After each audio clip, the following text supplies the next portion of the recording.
నమస్కారం. మాగల్ఫ్ న్యూస్కి స్వాగతం. ప్రతిరోజు 6 దేశాల తాజా వార్తలు మీకు అందించబడుతున్నాయి.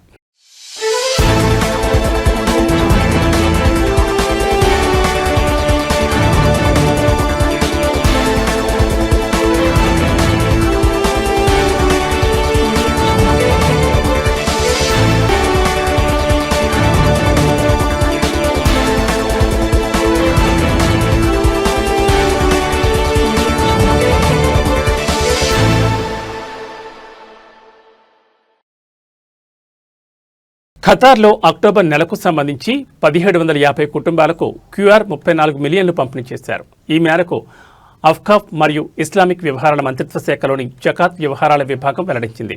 అర్హత కలిగిన లబ్ధిదారులకు జకాత్ నిధులను పారదర్శకంగా మరియు ఇస్లామిక్ షరియా నిబంధనలకు అనుగుణంగా పంపిణీ చేయడానికి శాఖ కట్టుబడిందని జకాత్ వ్యవహారాల విభాగం అడ్మినిస్ట్రేటివ్ వ్యవహారాల అసిస్టెంట్ డైరెక్టర్ సయీద్ హదీ అల్ మర్రి తెలిపారు. కుటుంబాలకు ఆర్థిక సహాయంతో పాటు వైద్య చికిత్సతో రోగులకు మద్దతు ఇవ్వడం, పాఠశాల ఫీజులు చెల్లించడం మరియు పేదల అప్పుల భారాన్ని తొలగించినట్లు తెలిపారు. మొబైల్ అప్లికేషన్, అధికారిక వెబ్సైట్ ద్వారా లేదా ఖతార్లోని వివిధ ప్రాంతాల్లో జకాత్ కలెక్షన్ కార్యాలయాలు మరియు పాయింట్ల ద్వారా జకాత్ చెల్లించవచ్చని ఆయన వివరించారు. తక్కువ ఆదాయ కుటుంబాలకు మద్దతు ఇవ్వడంలో, సామాజిక సంక్షేమాన్ని ప్రోత్సహించడంలో మరియు మానవ మరియు సామాజిక అభివృద్ధికి జకాత్ మొత్తం కీలక పాత్ర పోషిస్తోందని పేర్కొన్నారు.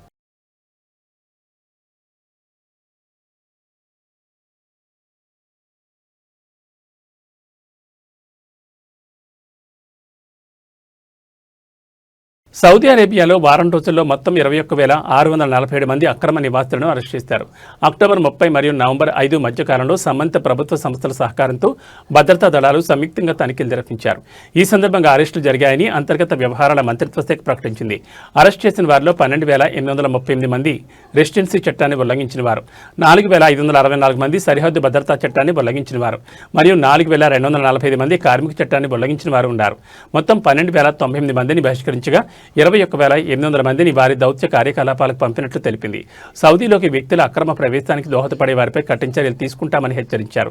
సాయం చేసే వారికి 15 సంవత్సరాల జైలు శిక్ష మరియు SR 1 మిలియన్ వరకు జరిమానా విధించబడుతుందని, ఆపై వారి ప్రాపర్టీలను కూడా సీజ్ చేస్తామని అంతర్గత వ్యవహారాల మంత్రిత్వ శాఖ పేర్కొంది. మక్కా, రియాద్ మరియు తూర్పు ప్రావిన్స్ ప్రాంతాల్లో 911 నంబర్కు మరియు రాజ్యాంగంలోని మిగిలిన ప్రాంతాల్లో 999 మరియు 996 నంబర్లకు కాల్ చేయడం ద్వారా ఏవైనా ఉల్లంఘన కేసులు నివేదించాలని మంత్రిత్వ శాఖ ప్రజలను కోరింది.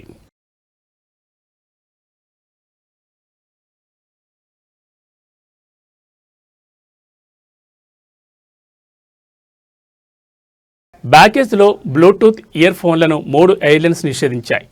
తైవానీస్లోని యుని ఎయిర్, టైగర్ ఎయిర్ మరియు ఎవా ఎయిర్ విమానయాన సంస్థలు లిథియం అయాన్ బ్యాటరీల చుట్టూ భద్రతా సమస్యల కారణంగా వీటిపై నిషేధం విధించినట్లు పేర్కొంది.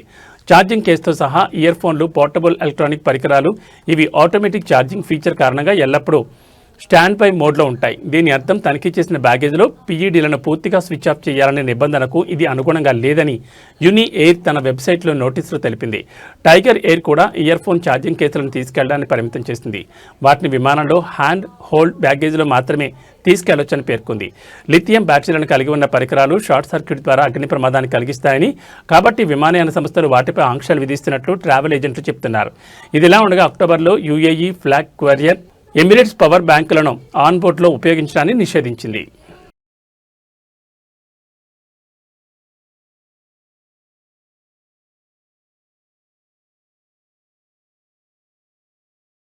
కువైట్ ఉప ప్రధానమంత్రి మరియు అంతర్గత వ్యవహారాల మంత్రి షేక్ ఫహద్ యూసఫ్ సౌద్ అల్ సభా కేరళ ముఖ్యమంత్రి పినరయి విజయన్ మర్యాదపూర్వకంగా కలిశారు.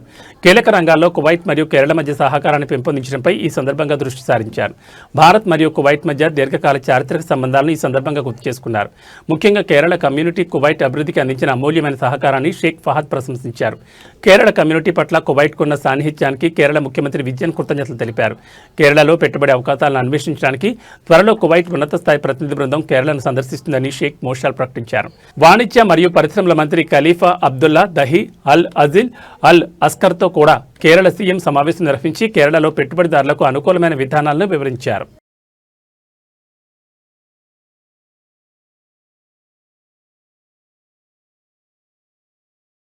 ఒమన్లో మాదక ద్రవ్యాలను అక్రమంగా రవాణా చేస్తూ 3 ఆసియన్లు పట్టుబట్టారు. సముద్ర మార్గం ద్వారా దేశంలోకి అక్రమంగా ప్రవేశించిన చొరబాటుదారులతో సహా ఆసియా జాతీయతకు చెందిన 3 వ్యక్తులను directorate general of combating drugs and psychotropic substances arrest చేసింది.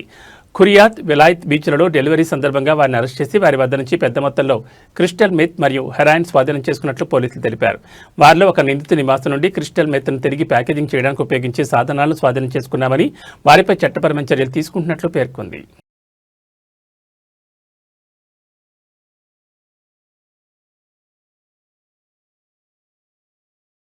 బహ్రెయిన్ మొత్తం భూ విస్తీర్ణం 787.79 చదరపు కిలోమీటర్లకు చేరుకుంది. ఈ మేరకు survey and land registration bureau తాజా అధికారిక డేటా విడుదల చేసింది. జాతీయ ఓపెన్ డేటా ప్లాట్ఫామ్లో ప్రచురించబడిన గణాంకాల ప్రకారం 2023తో పోలిస్తే రాజ్య భూభాగం 1 చదరపు కిలోమీటర్ పెరిగిందని, గత 5 సంవత్సరాల్లో మొత్తం 4.8 చదరపు కిలోమీటర్ల పెరుగుదల నమోదైందని తెలిపింది. 2019లో బహ్రెయిన్ భూభాగం సుమారు 783 చదరపు కిలోమీటర్లుగా నమోదైంది. బహ్రెయిన్ ప్రాదేశిక జలాలు దాదాపు 7,481 చదరపు కిలోమీటర్లు విస్తరించి ఉన్నాయని నివేదిక పేర్కొంది. ఇది 2016 నుంచి మారలేదని తెలిపింది. గత 9 సంవత్సరాల్లో బహ్రెయిన్ మొత్తం భూభాగం దాదాపు 8 చదరపు కిలోమీటర్లు విస్తరించింది. గవర్నరేట్ల వారీగా చూస్తే దక్షిణ గవర్నరేట్ అతిపెద్దగా ఉంది. ఇది 488.77 చదరపు కిలోమీటర్లు లేదా బహ్రెయిన్ మొత్తం భూభాగంలో 62% కలిగి ఉంది. దాని తర్వాత 145.69 చదరపు కిలోమీటర్లతో నార్థన్ గవర్నరేట్, 79.23 చదరపు కిలోమీటర్లతో క్యాపిటల్ గవర్నరేట్ మరియు 74.1 చదరపు కిలోమీటర్లతో ముహారక్ గవర్నరేట్ ఉన్నాయని నివేదికలు వెల్లడించారు.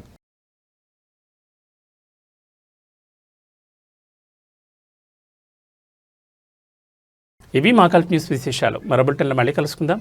నమస్కారం.